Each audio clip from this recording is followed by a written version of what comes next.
So the topic is basically the topic is creating policies, how you're going to put a policy together. Remember, way back in week 1, we talked about the fact that you're monitoring, you're checking out the compliance as to how your workers are actually doing their job. And one of the major things you came up with was you're going to write policies so they know what the rules are, so they're not coming to you constantly. But you want to do it well. So that's what this session is about.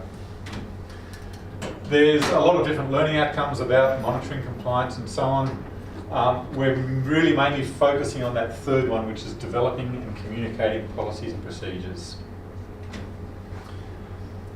And I want to start with asking the question of why you would bother writing a new policy. Can anybody tell me why? What sort of circumstances I can see where you might possibly need to have a new policy? Where there's a deficit. Oh, shit. Oh, gosh. One at a time. Somebody here? The policy could be outdated. The existing policy might be a bit outdated. Can you think of examples of that? Like the OHS one? The OHS one we were talking earlier might relate to old legislation. You had something to go over. No, just where there's a deficit or lack in the area. So where there's a policy missing already, it's a good idea to write one if it's going to keep coming up. Do you really want, as the supervisor of staff, to have them constantly coming to you asking, what should I do here, what should I do there? Probably to improve or maintain the standard of work, scope of work. Yeah, it might actually be part of the standards to do with your funding, to do with various other things, or you just want to say, from here on, let's actually change the attitude that we've got towards certain things. So there's no legal requirement for a lot of organisations to put together environmental policies, for example. But they are going to put it into place because that's the sort of organisation they want to run, as one example. You have a thought there? Yeah, to keep up to date with the regulations and laws. Yep, so regulations, the legal things that Courtney was talking earlier, absolutely. Let me see if I've missed any others. Identified need, as Adolfo was saying. Sometimes there's an incident and we think, oh, we should have had a rule about this. Or the laws change. So yeah, like you guys said. I don't know how many of you guys grew up with Mr. Potato Head toys? Yeah. Do people know this toy? Yeah. No. Depending on how old you are, it's a plastic toy and you just stick on the different parts and you can stick them in all the wrong spots and it's really funny if you're a 4-year-old. And in fact, if you're old enough, which none of you are, they didn't actually provide the potato, that you actually provided your own potato. They just provided the plastic bits and you shoved them into your household fruit and vegetables. And they'd come in different styles and different characters and it was all lots of fun. But the thing is that you could actually get them wrong, and that was part of the fun of it, is if you just grab from any old place at random and shove them together, then you get these weird ass looking things. And that was really amusing for a 4-year-old. Put the lady's feet, for example, on it. It's cute. Okay, so setting policies, number 1. This is the way, in fact, this is how not to set policies. This is how an awful lot of organisations get by anyway. They ignore the whole situation. Suddenly there's a crisis and they just grab whatever they can get. They go onto Google and they search for policy about how to stop building burning down, send, and they grab the first policy and they stick them all together. This is a bit like me as a kid trying to just grab any old Mr. Potato Head piece. Is that the relevance to Mr. Potato Head? That's the relevance to Mr. Potato Head. Okay. If you're going to grab any old thing, really you've got to have a plan. So thinking about your overall vision as to where you're heading, choose how you want Mr. Potato Head to look, choose how you want your overall policies to look. It's just confusing to the staff if you write a policy that is all about, we want to make money, we want to make money, we want to make money, and suddenly you throw in a couple of policies that are, our clients come first, they're far more important than money ever. The workers don't get the vibe of the service, it gets confusing for them. There's consistencies there, and sometimes if you don't have them supporting each other, it's just wreckage. So, setting policies 2, people will discuss the situation, they Google other policies, they randomly cut it, and they think they've done then. It's not going to cut it for us. What I'm going to suggest instead is that you identify what the situation is, talk about it, check out the other policies by all means. There is an incredible amount of stuff out there. And I'm not wanting to say invent everything from scratch, unless it's an assessment task, and then I want you to think a bit more. And it could be that that other policy fits beautifully with the general tone of your organisation, and you might just need to tweak little bits of it. There's a collection of them on your eLearn site, an entire policy manual, in fact, that you can browse and take a look at. And you'll notice that some of those have got this earlier method. You'll see that they've been taken from a Queensland website, and they refer you to the Queensland Ombudsman when this is an ACT policy manual. It didn't fit together. They mostly do that. What I suggest instead is that you then draft a policy, you share it with the people who are going to be affected by it. So it could be that your workers need to hear what some of the ideas are. It could be that anybody in the organisation who's going to be affected, there's good reason for that. Reason number 1 is they like to feel like they're involved in developing it in the first place. So they like to be involved, but they certainly like to have that feeling that they have a say in the organisation. So that's kind of key. Incorporate all those comments, because if they make all sorts of comments and you just blast on ahead with what you had, you're actually undoing all that good work. So the other reason that you'd share for comment is that it just might be that they know stuff that you don't.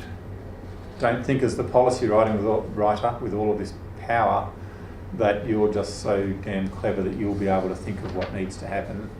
Think of all the people who are going to be affected. They might have a say and they might have some good ideas. You can still get credit for it if that's what your ego needs to go on that one. Then it actually goes to the board. It actually goes to the people who are actually charged with running the organisation.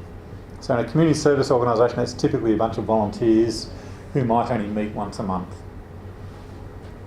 Their whole purpose is to employ you lot to run the place, but their reason for being is for them to actually set the policies and to set the tone of how things go.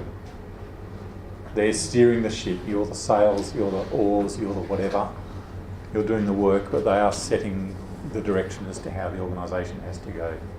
So ultimately they're the ones that should be writing policies, but typically they employ you lot to do that, to get the ball rolling, do all the legwork. Like I said, they're volunteers once a month. They need to approve it. And again, they might have comments, they might have things that they want to change. Incorporate that, take it back to them until it's all good. And then ultimately, you have to implement it somehow, put it into practice. And I'd actually say that part of what makes it easy to implement a new policy is the fact that you've already talked to all the stakeholders about what's going on. So up here in this earlier stage, they've been involved, so they know what to expect. This is why we're having team meetings every week to discuss policy ideas, is you're getting input from everybody else. If you just presented it as a final deal, then it's going to be much harder to implement. And the final step in this whole process is that you should book in to review it every now and then. So if it's a brand new policy, bought from scratch, you might want to review it in 3 or 6 months' time. But even if it's a long-standing policy like the WHS stuff we've talked about, to review every policy every couple of years is a good idea. So I've heard from you guys, we're talking last week or the week before about disability and disability car spaces. There's a policy put in place for that, but it might be 5 or 10 years old. The place has grown since then. It needs to be reviewed because maybe the total population of the place is different. Maybe the client group has totally changed. It's a different age group to what it used to be. Maybe the attitude of the funding body or the attitude of the board has shifted. Reviewing it I would say every 3 years, just to check, and again, put it past the board again, not a bad idea. So, we're not going to do that. We're not going to do that. Think for me now, guys. I'll pause the recording in just a moment. Think for me now about what you think might be a good policy to have in place to rent out your halls to try to get a few extra dollars. So there's no special legal requirements, but think about, for now, what you would like a hall usage policy to look like. Okay, so there's a range of different ideas that people were coming up with there, and you can see that some of them are to do with the policy, which is the general attitude of your organisation, and some of them are to do with the procedures, which is putting that policy into practice. So you might have an attitude that says, the reason we're doing this is to serve the community. That's our first and foremost objective. Or we're doing this to try to get some more money in because we're broke. And it's going to change in your procedures as to what your general attitude is, because some will say, we're still going to offer a discount for certain not-for-profits at our discretion, for example. Or we're still going to offer a discount for poor people or for certain organisations that we like. Or you could say, no, we're in it for the dollars. We're going to go with whatever we can. So having looked at this general policy, this general process, you could identify the situation. We need more money. We've got a community resource. We want to go with that. We can explore other policies. There's a few online. Just to give you a hint on this general hall issue while we're there, one of the things that I found when I started exploring was it blew our insurance out, just as someone was saying earlier. The insurance company, we had a few discussions and they said, you can shrink your insurance premiums by 3/4 if you say that you will not rent out to any birthday parties for anybody between the age of 16 and 25. They cause a lot of damage. Other insurance companies said as long as there's no alcohol on the property at all. So again, you've got to make your own decisions of, is that going to make it too restrictive for the people we're after? Or are we going to charge extra? How are we going to do that? That's your management decision. Different hall spaces across the city, across the country have made different decisions because it's up to you with your individual attitude. We all have to kind of, you have to take into account like the location of it. I mean, if you're in a remote area and your venue, Yep. caters for teenagers and they don't drive yet, and they can't get out there. I mean, it's not very practical. Yep. See what I'm saying, kind of? Yeah. So I see what you're saying, kind of. Yes. If some of the halls I've been involved in have been in low-income areas. Yeah. And the ones that I've been involved in have said, we exist in order, in fact, the only reason we got the hall in the first place was to serve our community. Therefore, we're going to keep our costs as low as possible for other community groups. But my friend who was running his first aid courses for profit, he said, well, no, we agreed between us that he's doing that for his own personal profit, and we charged him the going market rate. That was an important part of how we factored it in. But we liked the idea of having it incredibly cheap for some organisations that deserved it, that we thought deserved it. So we charged a lot for my friend with his first aid courses. We charged nothing for the preschool next door when it burnt down. They just took over, to take two extremes there. We charged the Electoral Commission pretty good money because we figured they've got it. So there was a polling booth every couple of years, and that was one of our major fundraisers, was we rented it out to them. But again, they had their own spin on it. They said you can't have anything that's remotely political in the hall. So get rid of that, get rid of the kids' activities there, all this social justice stuff, that's got to come down. And we said, yeah, that's a fair compromise, we'll do that. But other places wouldn't. So yes, explore other policies and see what's out there. You might find some stuff to do with insurance or whatever. A good place to go hunting, there's a couple of them on the website, on the screen at the moment. Try Community Exchange, the different peak bodies. So I've mentioned New South Wales' Youth Policy and Action Association. Our community is an interesting bunch of people. They're trying to serve the community, but they're doing it in a social enterprise way. They want to make money. So their website, ourcommunity.com.au, it's a .com. It gives you lots of free stuff, but don't be surprised if a couple of clicks in they want to sell you the book on how to write policies, or they want to sell you extra stuff because that's how they pay for their things. Paul Bullen has been writing this stuff for years, and the Mayor Refuge SAP sample policies were written for the homelessness sector years ago, and so that covers an entire refuge. And there's others, just Google sample policies, you'll see what you find. Just to make sure that you adjust them to suit the organisation that you are working with. You would then develop your policy. What you just did for 10 minutes was the beginning of drafting a policy. I could see all sorts of different attitudes and all sorts of different ways of going with it. That would be how you would go about it.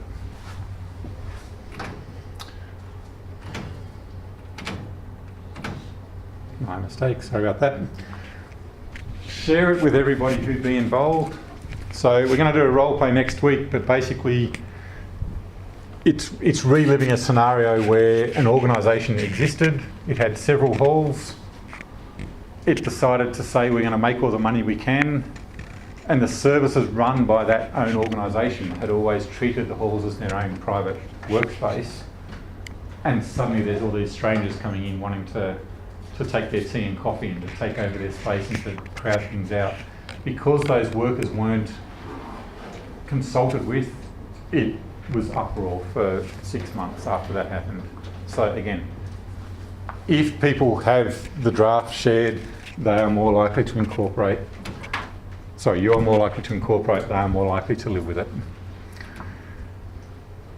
Some of the hazards might be that you've got resistance. So again, I'll keep using the hall example. The hazard might be that the existing workers want it a certain way and you as a board want it a different way. You as a board have got your eye on the long-term views and the long-term needs and the need for some money. The workers you're consulting with, they want to have a nice cushy job, perhaps.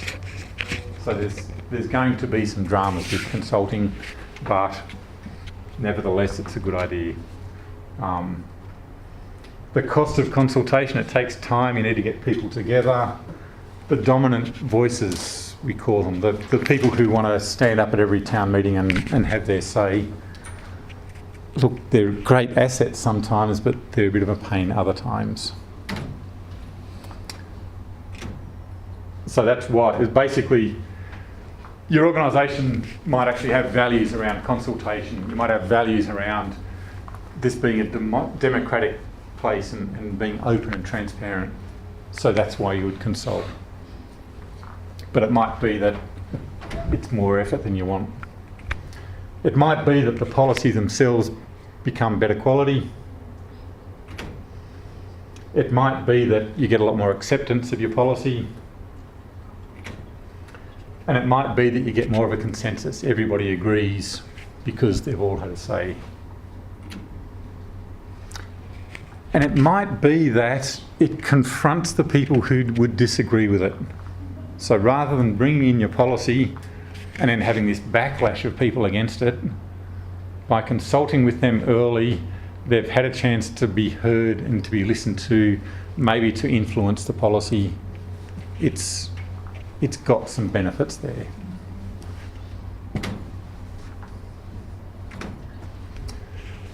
And after you've consulted, you might want to acknowledge that by sending around a summary and the different proposals, and that's the start of your implementation phase that comes later. So okay, you're now taking it to the board. You've now got most of the way there, but ultimately the decision is still there for this bunch of people who meet typically once a month. They're going to have their own agenda. Their vision is long term if they're doing their job properly. Their idea is all encompassing, looking at the big picture of how the entire organisation goes. You might have policies on disabled access or on food handling or on running events or on halls. Any of those things can be great, but that doesn't necessarily mean that the board is going to agree with your vision. They might have a different picture altogether. They keep something secret. They might have a vision of bulldozing the whole place, doing something different.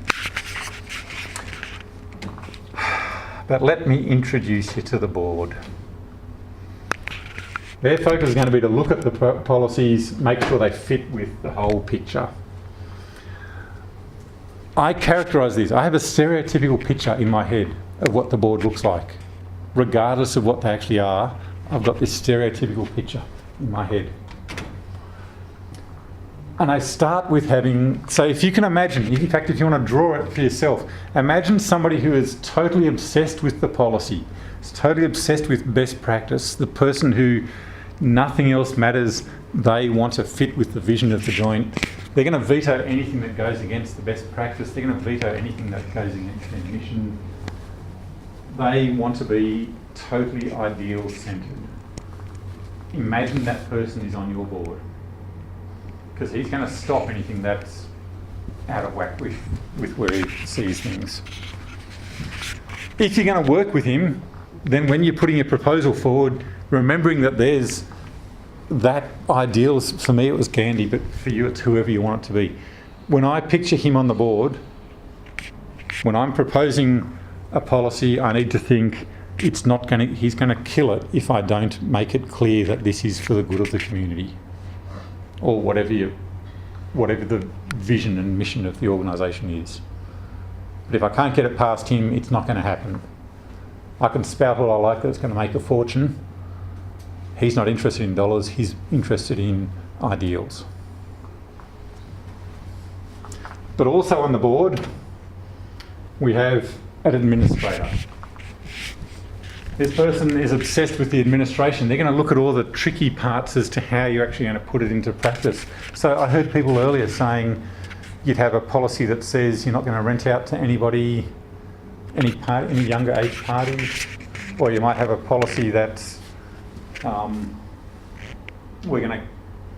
we're running events, then we're going to have a policy that says we'll always have plenty of really good disabled access.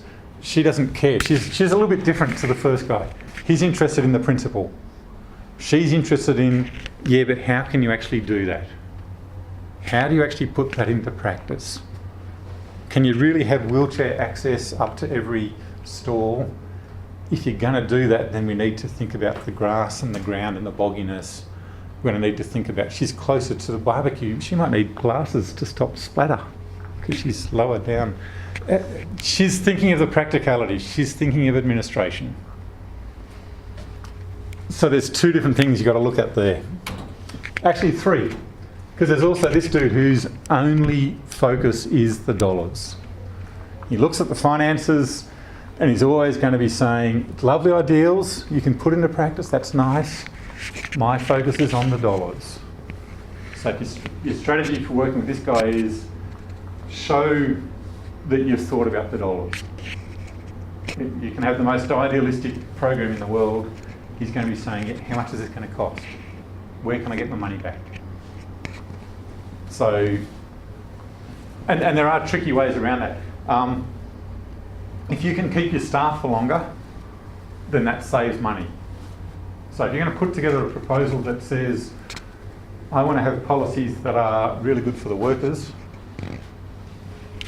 fantastic. First guy, he's going to say, excellent, love it. She's going to say, how much effort was it? He's going to say, yeah, that's nice for the workers. How much is that going to cost me? So part of your strategy to working with this guy is to say, if we can keep our workers for longer, we don't have to advertise as often, we get more productivity out of them, there's a much better organisational culture, and that means we get better workers and more clients. Way better that way. He might want a rough budget as to what it's going to cost. He'll be happy with that you've at least thought of him. And maybe extra funding sources. If you wanted to put in a proposal to solar panel the roof, this guy's going to say solar, I like it. This woman's going to say, yeah, but how much effort is there involved? He's going to say, how much is it going to cost and how much money are we going to get back? That's his focus. The fourth person on your board, on this imaginary board, is somebody who only looks at the legal side, especially WHS, but also every other law. So again, show him that you've thought about him and that you've thought about the legal side if you're trying to pitch it to these people to get it through.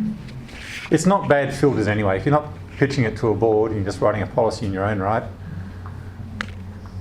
if you can imagine these four being there, you'll soon think of reasons why your policy needs a tweak, because you're just being too idealistic, or maybe you're being too legalistic, or something that sits with whoever your thinking is. Having said that, there's actually individuals on the board and they've got individual stuff. If you happen to know your board well, you can know which of them are going to have particular issues and which ones are going to be particularly child-friendly, or which are cross-dressers on their weekends, or which are having a relationship. There's all the little tricky little bits on the side there. That's handy to know too, but that's not... The principle is looking at the stuff above the table. But if you do happen to know your own board, sometimes it helps to just know, for example, that guy there has got a grandson who suffers from cerebral palsy, and therefore he's going to have a soft spot for any services to do with it. You can know the individual bits that are going to go on and the bits that will run against their biases. So,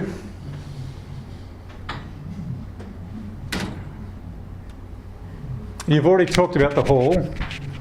If there's a board was going to put together some environmentally friendly policies, 30 seconds guys, give me some ideas. What do you think they might come up with? Write down as many as you can.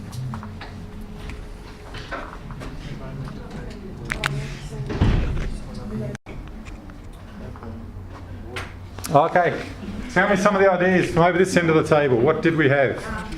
You might email newsletters or alerts and stuff rather than posting them. So email, so trying to reduce paper usage. Okay, any from this sector? Road access. Sorry? Road access. The road access? Yeah, what about it? Yeah, I think the area to be accessible. So you want the area to be more accessible. That's not the sort of environment I'm thinking of. I was thinking of greeny type stuff. You guys were coming up with some about? Yeah, we've got eco-friendly use of eco-friendly cars, or maybe carpooling. Okay, so electric cars, carpooling, less fuel, less environmental impact, solar panels, recycling, disposable resources. disposable, so using more or less disposable?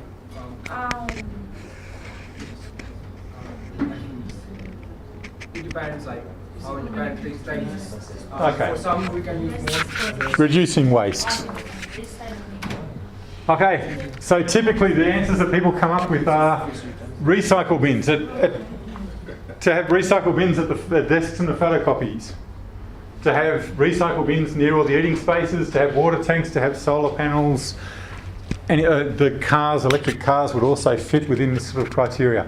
Then we sort of think about, okay, these are our proposals, that's our board. Our administrative lady is going to say, this is a lot of effort to have it at every desk. Why don't we just have it at every photocopier? Our financial guy is going to say, look, water tanks and solar panels, they cost a lot of money. So you've got to prove it to me. If you're going to try to convince me that water tanks and solar panels are worthwhile, any ideas as to how you'd get that past this guy? Because otherwise he's going to squash the idea. Panels, we can say that we have to spend less money on electricity bills. So Yep. in some years we can recover the whole money on. Okay, so again, you would think ahead as to how much it's going to cost and how much you get a return on. And it might be that it still costs money, but he's also going to be looking at, part of convincing that guy is going to be saying, yeah, but it's good PR. Everybody can see that we're solar driven and that will help. And I'm going to look for extra funds as well. Maybe there's some grants. Or maybe people will be more likely to donate to us if it's to help our solar panels. Water tanks. Look, unless you can get them for free, they cost a lot of money and there's not a lot of money to be saved in water usage. So that might be a harder one to push from this guy's perspective. This guy here is going to, Gandhi on the end here, the ultimate policy guy is going to love every one of these ideas.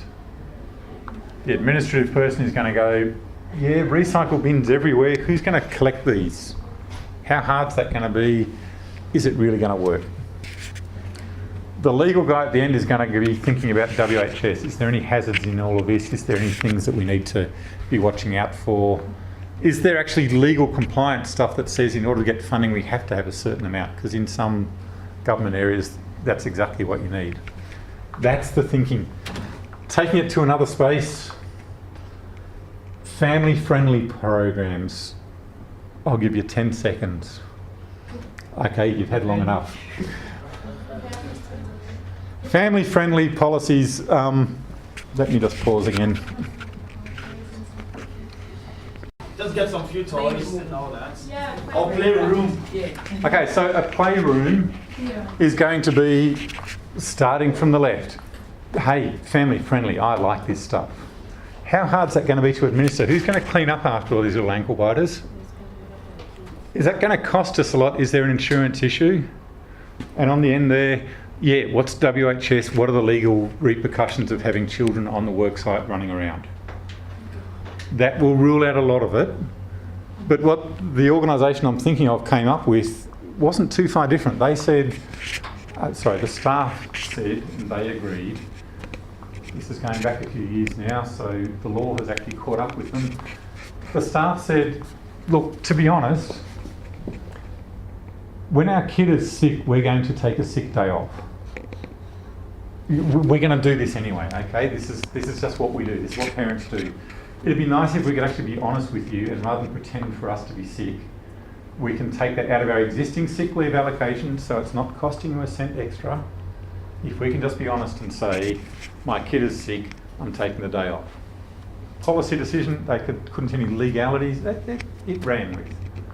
They said, well, let's extend that and say, if my kid is sick within a certain amount, and they wrote a policy that said, here's how sick your kid can be, you can bring them to work.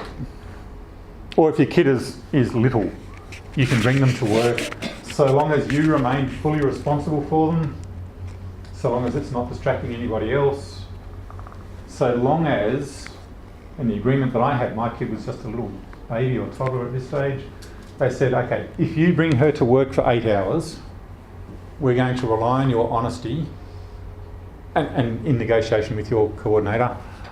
If you can honestly say you had your child at work for 8 hours, but you really, because of the child, only got 4 hours work done, then that's all we're going to charge. That's all you're going to charge the organisation. That's all you're going to get paid for.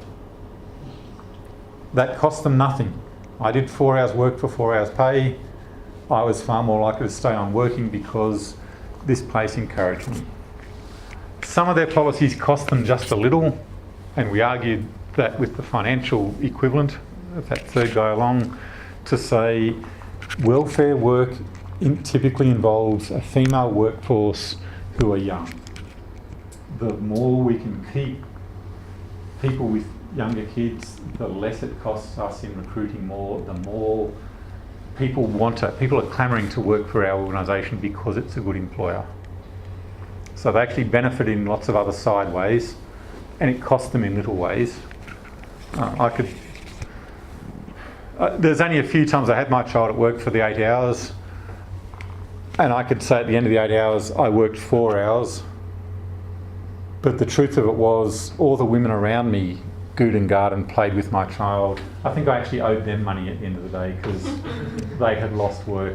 But it's the sort of family-friendly stuff that could be made to work. They did actually set a room aside, like you guys suggested. That was just the kids' sick room. It had somebody's old PlayStation, some old furniture that was safe. And the kids could hang out there a bit.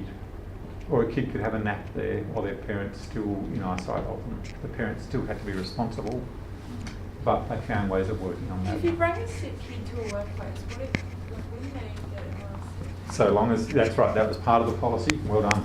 Part of the procedure of it all was, if your kid's contagious, then no, you go home. Yeah.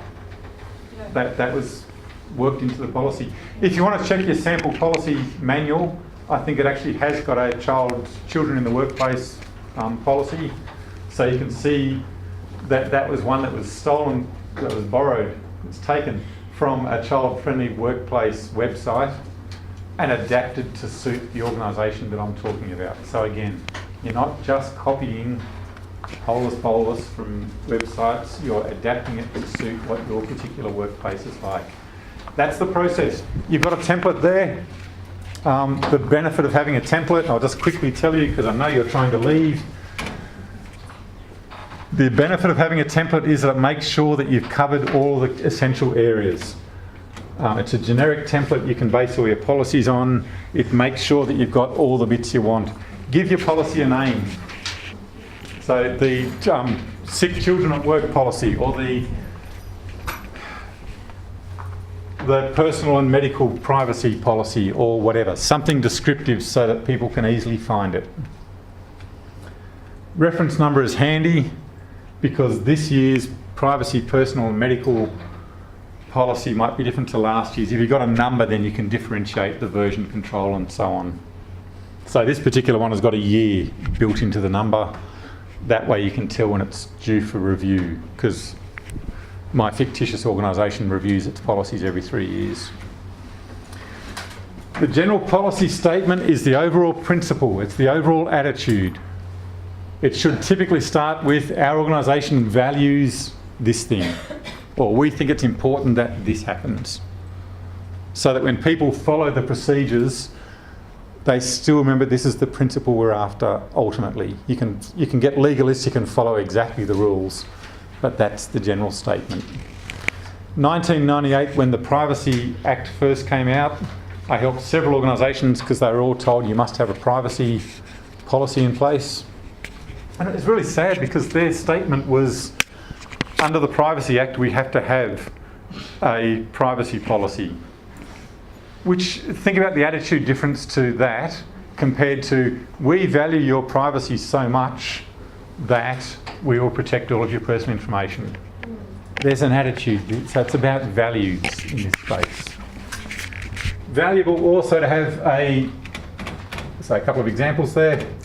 The scope, who it applies to. So some policies only apply to employees, some only apply to volunteers, some apply to just the welfare staff, and some apply to every worker that we've got here. Procedures, and this is where it gets hard to differentiate between policies and procedures. This gives a bit more detail on, okay, how are you going to put that into practice? Remember what I said earlier, you want to give enough details that you don't have staff running to you constantly saying, but what do I do here, or what do I do there? Or that sleazy slime of a worker who always wants to buck the system and sneak around it. So it's hard to get the balance right in giving enough details that the people who will sneak around still get caught, still get told that here's exactly what has to happen without giving every last detail. I used to say the policy should be that, the procedure should be, we'll always have enough toilet paper, but you can let the staff decide whether it goes around and out from the wall or around and close to the wall. But then some students are very fussy about that, and they say, but you should have a policy that says it because it's important that it always goes out, because that's go to as much detail as you feel the need for. I would tend to let the staff make some decisions themselves.